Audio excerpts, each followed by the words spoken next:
So, hi, Justin. I want to know a little bit more about who you are, and if you can tell people who you really are, and what is it that drives you, and what is it that you're passionate about.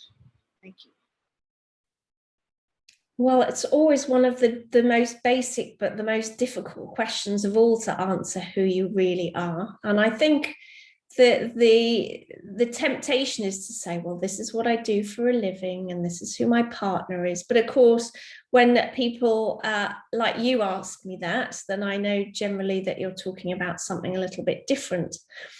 So I would say I'm someone who likes to take calculated risks in order to have fun and connect with others. You and I had some conversations earlier about why you did what you do, and it's because you love connecting with people. And I would say that's a big part of who I am. I've been working on my own for the last 6 years, whereas I've never done that before. And I found it quite lonely. And I've recently begun working with a friend of mine who's becoming a business partner. And I love that. And I love the team that I worked with and ran several years ago. So a big part of me is about other people.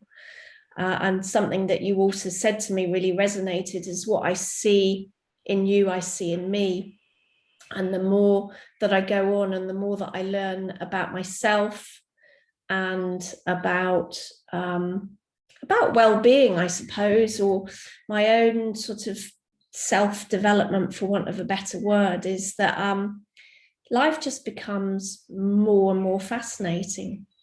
And who I am today is not probably who I was yesterday or who I am the day before, but today I am a person that got up at 5 o'clock, gave a talk on forest bathing to a company in Singapore, of which there were people in Japan on the call, people from India on the call.